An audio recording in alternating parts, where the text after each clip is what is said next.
Bom dia, irmãos. Espero que tenham tido uma semana muito especial, né? Uma semana em que o que compartilhamos domingo passado, o início dessa caminhada nossa, desse trimestre, eu espero que tenha sido algo que o Senhor tenha trabalhado aí na sua mente, naquilo que vamos ainda aprofundar um pouco mais do que o Charles Swindoll ele traz aqui para nós, né? Então estamos falando sobre confrontar a mediocridade, né? Então nosso primeiro ponto aqui dentro disso foi com respeito na nossa primeira aula, né? Que tudo começa em nossa mente. E aí montamos aí a estratégia, falamos da estratégia de Satanás de operar em nossa mente e terminamos a nossa aula dizendo que o Espírito do Senhor agindo em nós e também o Senhor Jesus Cristo, com o seu poder, vai desvendando aquilo que só Ele pode fazê-lo, para que possamos, em Cristo Jesus, vencemos a cada dia essa batalha, né, nas hostes do maligno. E a nossa aula de hoje, então, nós vamos falar sobre o que custa o nosso compromisso. Há um custo aí dentro disso que nós estamos falando, né? E nós vamos trabalhar um pouquinho aqui na leitura de um salmo, né? O salmo, iniciando com esse salmo que fala de algo que nos liberta, né? Mas que tem um preço. E eu queria ler com os irmãos, se vocês estão aí com a sua Bíblia, o Salmo 90. E vamos ler esse Salmo 90, junto com os irmãos, de 1 até 10, dos versículo 1 até o versículo 10. Né? Então, aqui começa o quarto livro, né, da divisão que existe aqui dos Salmos, né? Os Salmos é dividido em livros, né? Aqui começa o quarto livro e vai começar a falar o Salmo 90, ele fala da eternidade de Deus e da brevidade do homem, né? Mas vamos lá a leitura, começando aqui no versículo 1, que é a oração de Moisés, né, o homem de Deus. Senhor, tu tens sido o nosso refúgio de geração em geração. Antes que os montes nascessem, ou que tivesses formado a terra e o mundo, sim, de eternidade a eternidade tu és Deus. Tu fazes o homem voltar ao pó e dizes, voltai, filhos dos homens. Porque aos teus olhos 1000 anos são como o dia de ontem, que passou, como a vigília da noite. Tu os arrastas por uma correnteza, e eles são como o sono, como a relva que floresce ao amanhecer, que brota e floresce de manhã, mas à tarde murcha e seca. Pois somos consumidos pela tua ira e afligidos pelo teu furor. Colocaste diante de ti nossas maldades e à luz do teu rosto nossos pecados ocultos. Pois todos os nossos dias passam sob tua ira, nossos anos acabam-se como um suspiro. Os anos da nossa vida chegam a 70, ou para os que têm mais vigor, a 80. Mas o melhor deles é cansaço e enfado, pois tudo passa rapidamente e nós voamos. Olha, observe bem, isso aqui o Charles Swindoll está desenvolvendo, né, esse salmo. E começa falando exatamente o que o texto está aqui falando, começa falando exatamente sobre a brevidade da nossa vida, né?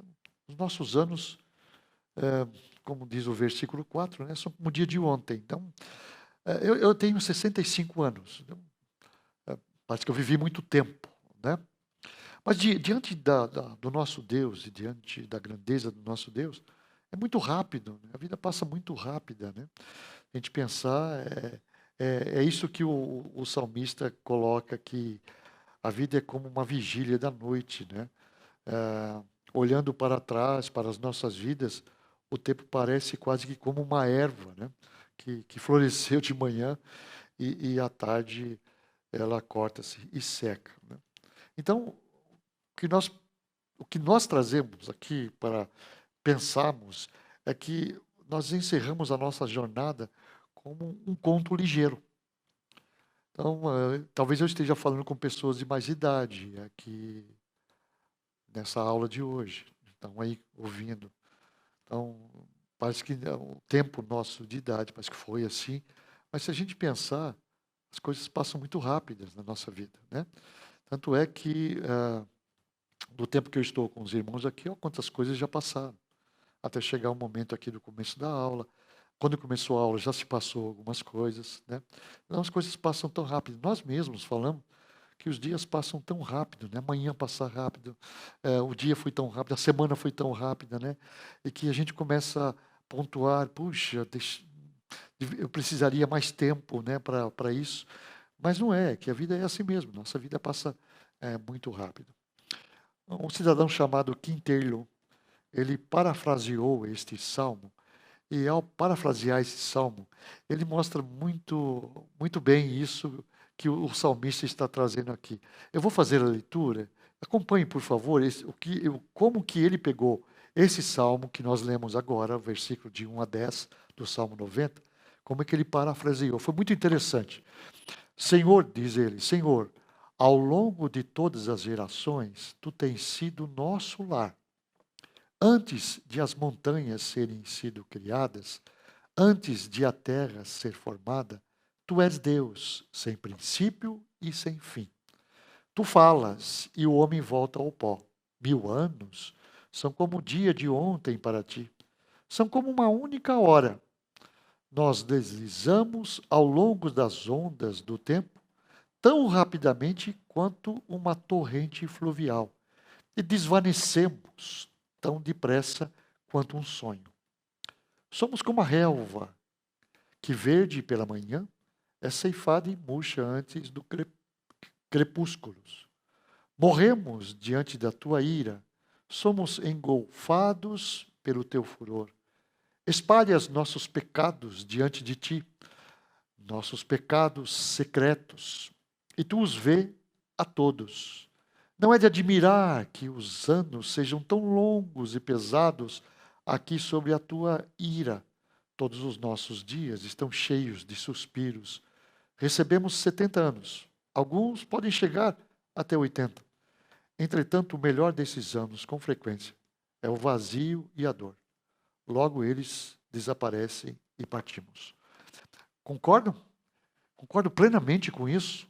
Concordo plenamente. Nós sonhamos, né? Até essa é a posição de uma vida medíocre, né? Sonhamos com um mundo melhor, né? Sonhamos com um mundo onde haja paz, né? Sonhamos com um mundo onde todos têm uma experiência de conversão. Mas não, a Bíblia não diz que isso vai acontecer. Não. E não vai mesmo, né? A história mostra isso, né? Na história, o que nos mostra são momentos de paz, de tranquilidade, que logo imediatamente vem uma onda muito mais forte, uma onda muito maior, né? Esses momentos aqui de bonança que a gente fala, né, é mais para a gente tomar o fôlego. É como se está fazendo exercício, né? 45 segundos de exercício intenso, de uma atividade intensa, e o treinador, lá, o que está te dando esse treinamento, quando dá os 45 segundos, ele fala, continue trotando devagarzinho, respire fundo, recupere-se, e agora pronto para mais outro exercício, né? E vamos ali, o corpo está pedindo para parar, mas vamos em frente. É assim a nossa vida aqui, é exatamente isso. É um preço, um compromisso que temos com o nosso Senhor, e não com o mundo que nós estamos vivendo. Sabemos que nesse mundo o que encontramos é um mundo totalmente oposto àquele mundo da qual nós fazemos parte. Então, Paulo deixa bem claro, nós não somos desse mundo. Jesus falou isso, eu os tirei do mundo, né? Eles já não pertencem mais a esse mundo, mas eu os coloco nesse mundo. e que o Senhor nos livre do maligno. É a oração de Jesus. Ou seja, nesse mundo é só ação do mal sobre nossa vida. Já não pesa mais a ira de Deus sobre nós, porque a graça de Cristo nos alcançou, mas o ódio do inimigo está estabelecido ali contra todos aqueles que professam a sua fé no Senhor e vivenciam essa fé no crescimento e no desenvolvimento. É exatamente isso. É isso que Charles Swindoll está chamando a gente aqui, chamando a mim, a ti, para essa questão, para esse posicionamento. O compromisso é de uma vida que vai no sentido contrário à maioria, que vem no sentido oposto do nosso, e tentando nos persuadir, e tentando nos conduzir a dar um retorno, né? Mudar a caminhada que tínhamos com o Senhor. Aí então o Charles Swindoll traz uma pergunta aqui para nós. De que é que necessitamos de viver de modo tão diferente? Ele diz que o salmista nos diz na oração simples que ele traz aqui, que segue nesses versículos. Ele diz exatamente isso. Senhor, ensina-nos a contar os nossos dias de tal maneira que alcancemos coração sábio. Isso está no versículo 12. Que nós não lemos do Salmo. Ensina-nos, ou seja, Senhor, nos dê um aprendizado dia após dia. Então, aquilo que nós falamos da mente, né? A mente sendo ocupada pelas coisas do Senhor. Então, quando ele está falando ensina, é um ensinamento diário, né? Um ensinamento diário que vai só terminar quando nós, nesse mundo, partimos. É evidente que a cada dia o Senhor vai acrescentando, na medida do nosso aprendizado, na medida de que aquilo comece a fazer parte da nossa vida, aquilo que foi ensinado, né? Aquilo que o Senhor nos ensinou, vai fazendo parte da nossa vida, então ele vai acrescentando uma disciplina diferente. É como uma universidade, né? Você vai fazer um curso de letras ou um curso de administração, né?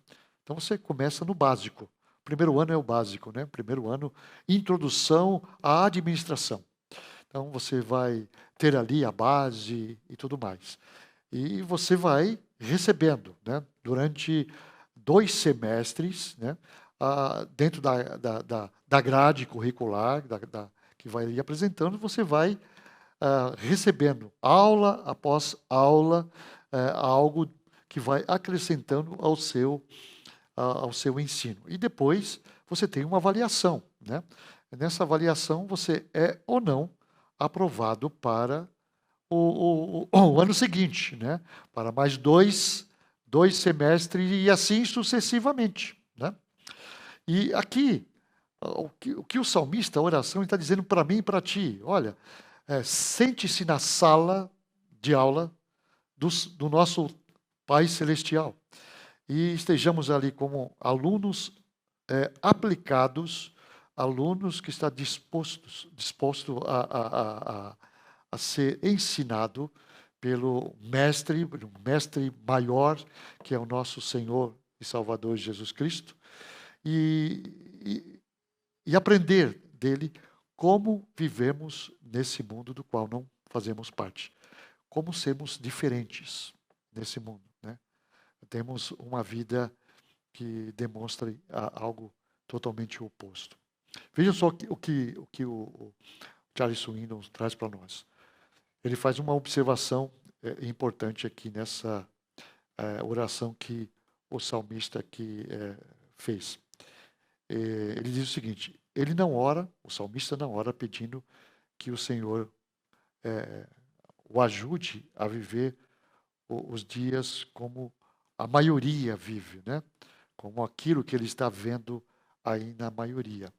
Mas a oração do salmista foi: ensina-nos como devemos vivê-los. É bem diferente. Não é?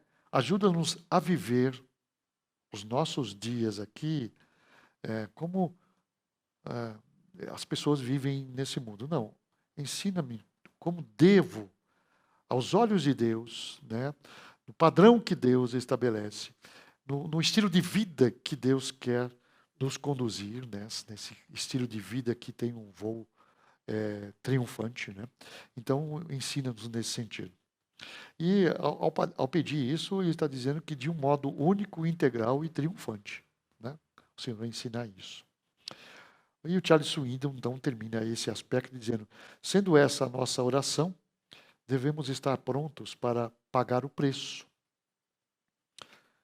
Sendo essa a nossa oração, se estamos dispostos a fazer essa oração, então há um preço, né?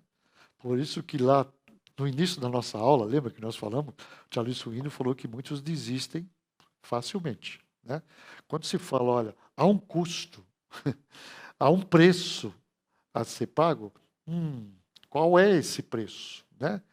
O que eu tenho que fazer? Ou seja, o que devemos fazer, né? E o Charles Swindoll diz que a decisão de ser livre, de pensar e viver de modo independente, de voar em alturas sublimes, acima das massas e sempre uma decisão de alto custo. Eu falei da figura da águia que ele usa em todo o seu livro aí, né? Se você puder adquirir esse livro, a Magaleta me falou que tem para vender, acho que na Amazon, se não me engano, R$18 é o custo desse livro. O valor é baixo, mas o valor financeiro, o valor monetário pode ser baixo. Mas o conteúdo aqui é de uma sublimidade. Então, eu desafio, se você puder comprar, compre esse livro e leia, releia e continue lendo atentamente, né? Com a palavra do Senhor ao lado, e com certeza há muitas coisas ali que você vai pensar. E uma delas é essa decisão que ele fala, né? De um voo diferente de todos os outros voos. A águia é o único pássaro que atinge as maiores das alturas, né? O voo dela é maravilhoso, né? A visão dela é uma visão sublime, né? Então, é fantástico isso que o texto aqui está nos trazendo. Então, aqui está esse aspecto, né, do Salmo. Um segundo aspecto que quero falar do custo é que há uma mensagem que afina as fileiras.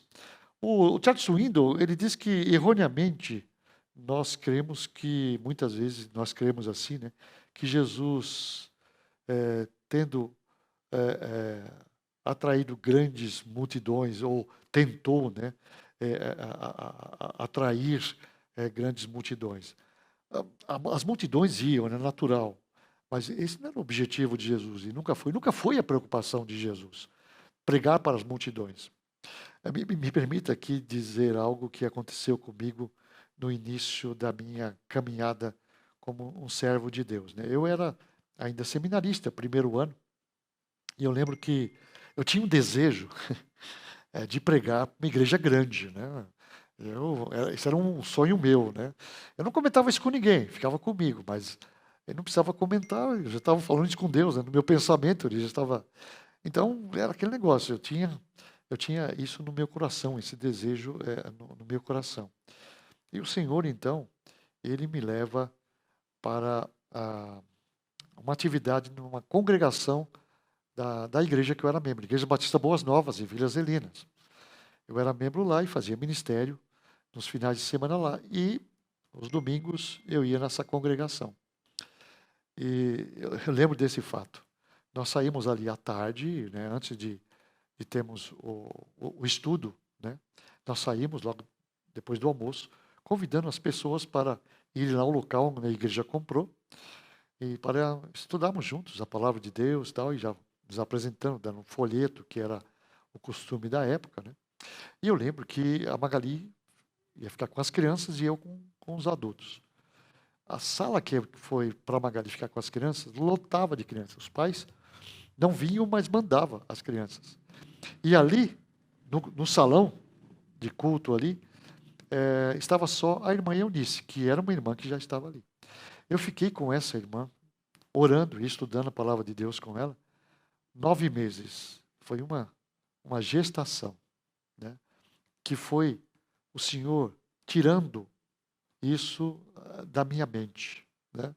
Desse princípio, mostrando claramente, olha, o Senhor veio não com esse desejo, não foi isso que o Senhor quis tentar, né, atrair a multidão. Ele começou a discutir, né, como nós falamos, questões através das mensagens que ele foi trazendo, né? E isso foi diminuindo cada vez mais, que a mensagem era pregada, a verdadeira mensagem do compromisso, do custo de sermos um crente em Cristo Jesus, ou de professarmos a nossa fé, e eu estou falando para ti, para mim, nesse instante, há um custo nisso, né? É uma exortação importante para nós, nos dias de hoje, que a gente vai amenizando, né, as mensagens, para ficar tudo muito ajustado, né? A gente vai adaptando, pega a Bíblia e vai se adaptando àquilo que é conveniente para nós, e isso vai afetando a nossa fé, o nosso crescimento. O Senhor foi profundo no seu compromisso. O compromisso dele era com o reino. O Pai o enviou para essa missão, anunciar o reino, e anunciar o reino era aquele que fosse fazer parte do reino através dele, tinha um custo disso, né? Um custo de se separar plena e completamente do mundo em que vivíamos. E já não somos mais, como o apóstolo Paulo ali falou. Então, eu citei isso na primeira aula nossa, João 6, né? O versículo 60 e o versículo 66 é o que vai dividir, que vai quase destruir totalmente aquela igreja, né? No sentido de pessoas que realmente não quiseram mais assumir esse compromisso, porque nunca tinham assumido mesmo, né? Na verdade, nunca tinham assumido esse compromisso. Charles Swindoll diz ainda que outras vezes foi o compromisso de lealdade, né, que afinou as fileiras. Aqui foi uma mensagem, né, aquela mensagem que discutia, e aqui então era o compromisso.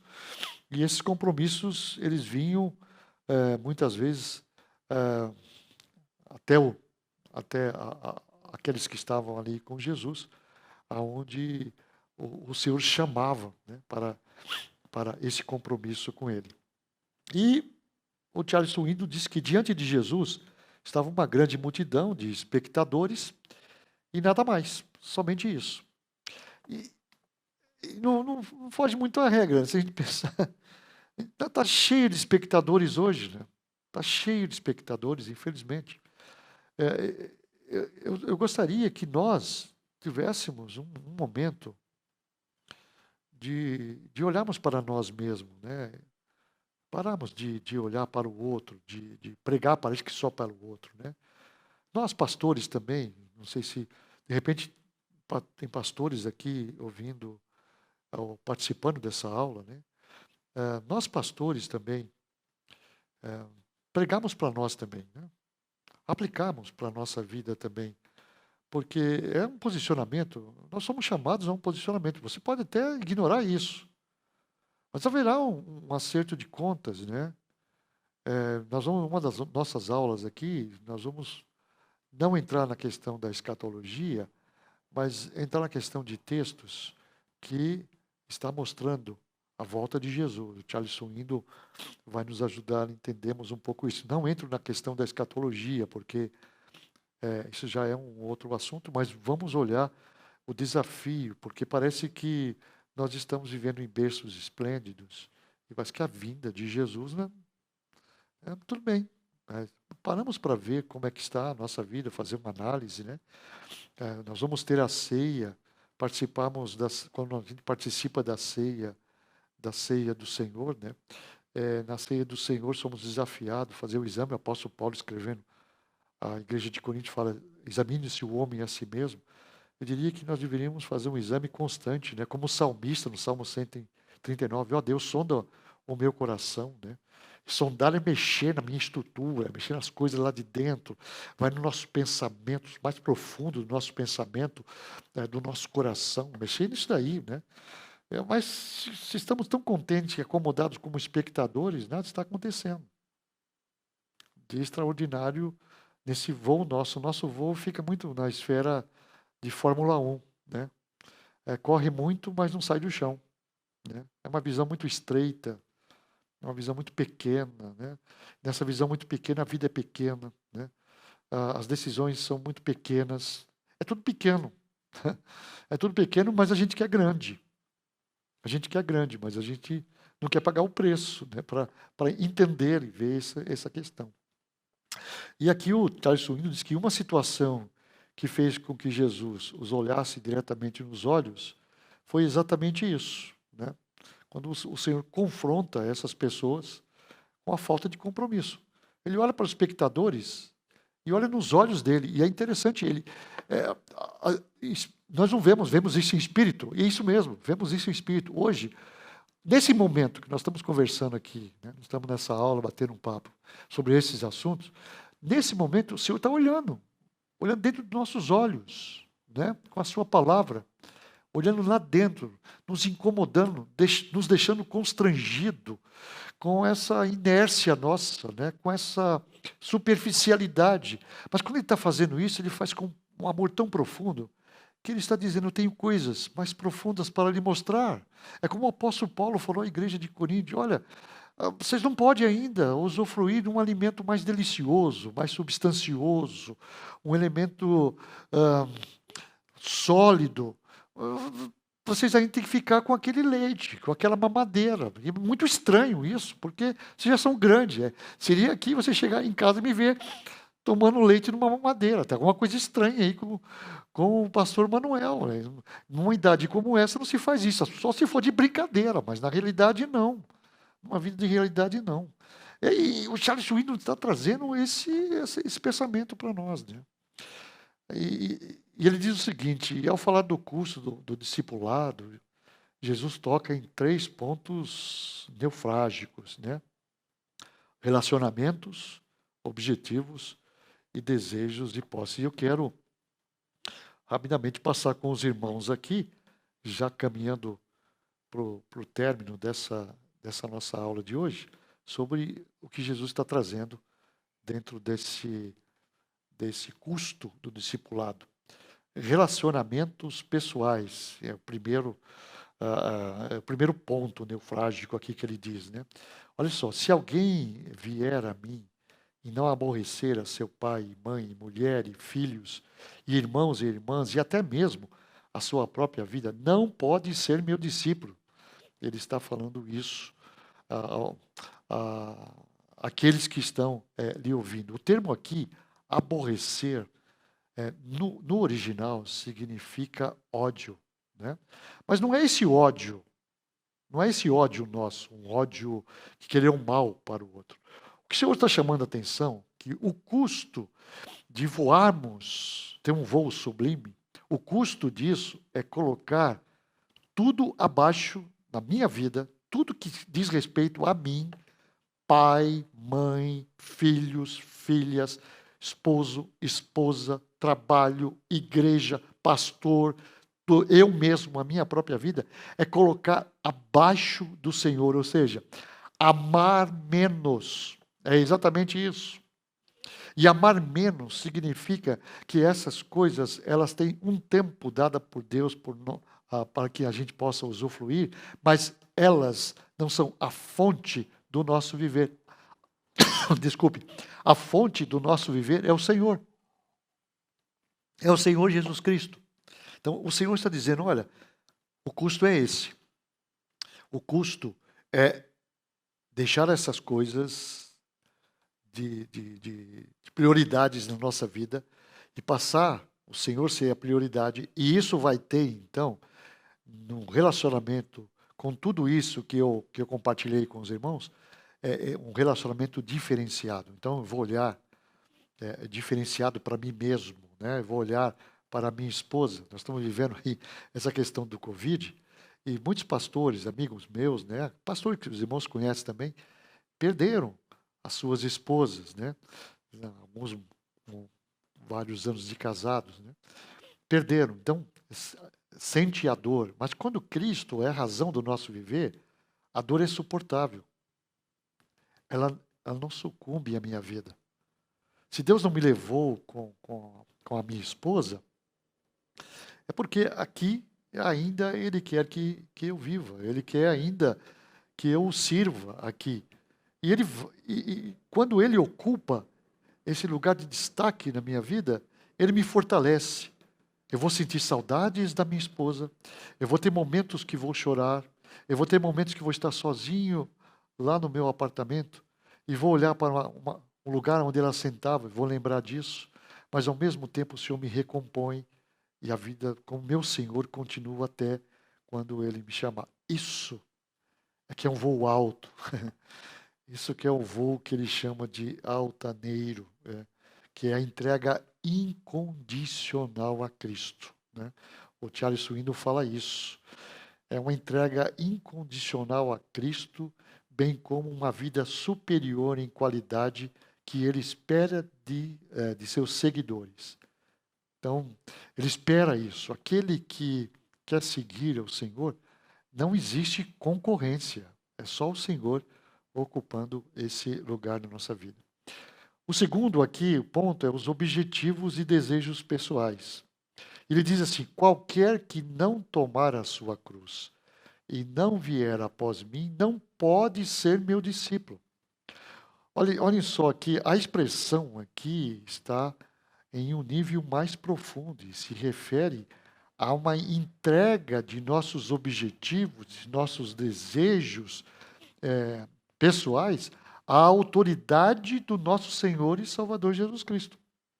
Interessante que no primeiro século, se alguém fosse visto carregando a sua própria cruz, as pessoas entendiam claramente que ele estava caminhando para a sua própria morte. Então era o instrumento da sua própria morte. Então Jesus descreve aqui o que é morrer para nossas próprias buscas pessoais e segui-lo integralmente, né? Carregar a nossa cruz, né? Negue-se a si mesmo, tome a sua cruz e siga-me. Tomar a cruz, né? Carregar essa cruz é um exemplo de morrer a cada dia para mim mesmo, para as coisas que aqui ainda desejo, né? E pegar tudo isso e colocar sobre a autoridade do Senhor Jesus Cristo, entendendo que o que Ele tem para mim é o melhor, né? Um outro ponto são as possessões pessoais. Da mesma forma, qualquer de vós que não renuncia a tudo o que tem, não pode ser meu discípulo. Então, novamente, Jesus emprega o termo, um termo aqui, ou alguns termos, né, dramáticos para comunicar a intensidade do ponto que ele quer frisar aqui, do ponto do custo, né, do nosso compromisso com ele. Charles Swindoll escreve uma frase muito interessante, ele diz: as pessoas podem possuir coisas, mas nada pode possuí-las, né? Então, eu creio que podemos ter, eu não estou dizendo aqui que devemos fazer voto de castidade ou irmos para um mosteiro, né? Não é isso. O Senhor tem aqueles que Ele chama especificamente para isso, se Ele tem um propósito. Mas estamos pensando no geral nosso, não está recriminando de termos posses, não. Só que essas posses elas não devem possuir todo o nosso ser. Cristo é que é a autoridade, Cristo que é o dono, né? Somos propriedade dele. As coisas são aquilo que o Senhor nos permite. São muitas vezes os mimos, né? Hoje está se falando muito isso, né? Os mimos do nosso Pai Celestial. Ele coloca isso para nós. E o Charles Swindoll fala exatamente nisso. Observe uma fala do Charles Swindoll nesse ponto aqui. Ele diz assim: as águias que voam altaneiras, lá onde o ar é puro e rarefeito, não têm seu voo prejudicado por excesso de bagagem. Eu queria chegar nesse ponto para terminarmos nossa aula de hoje. Porque o custo envolve, sabe o quê? Nos desfazermos de todas as bagagens que nós carregávamos, muito interessante, que estavam muito presas a nós, muito perto da nós, muito íntimas da nossa vida. Mas só que essas bagagens, ela impede de um desenvolvimento nosso, né? E ao nos impedir esse desenvolvimento, o nosso voo não chega a ser um voo sublime. Então, quanto mais alto, mais puro fica o nosso viver com o Senhor, a nossa mente, ela vai se purificando, ela vai tomando, ela vai respirando esse ar mais puro, e aquilo vai invadindo todo o nosso coração. E não nos sentimos, então, mais prejudicados por aquelas bagagens, porque quanto mais vamos decolando, né, quanto mais vamos subindo, essas bagagens vão ficando de lado. Elas vão perdendo o seu efeito em nós. E dia após dia vamos sentindo o prazer disso. Charles Swindoll ainda diz o seguinte: para elas, para esses, usando essa figura da águia aqui, vamos usar essa figura daqueles que estão buscando esse voo sublime com o Senhor, né? Para elas, o materialismo é uma ameaça, uma doença terminal. Se quisermos voar em atitudes sublimes, devemos libertar-nos das cadeias do materialismo. Ou seja, vamos usufruir do que Deus tem nos dado sem sermos envolvidos com tudo isso, né, dentro dessa questão aqui para nós. Ok, meus queridos, terminamos aqui então esse primeiro assunto nosso, confrontar a mediocridade. Na próxima aula nossa, nós vamos começar um outro assunto, que é combater a mediocridade, e nós vamos ter 2 aulas, né, sobre esse tema, combater a mediocridade. Que Deus abençoe a vida dos irmãos. Eu espero que nessa semana que se inicia, possamos refletir sobre o custo, o nosso compromisso com Deus. Possamos pensar nessa questão de sermos discípulos de Jesus, que nós professamos a nossa fé, sê-lo. Se realmente essas advertências aqui nós estamos levando em conta. Se essas bagagens a gente já começa a sentir elas perdendo o efeito na nossa vida. E eu espero que o Espírito de Deus possa conduzir os irmãos diante de tudo isso. Deus abençoe os irmãos. Um bom dia na presença do nosso Pai Celestial.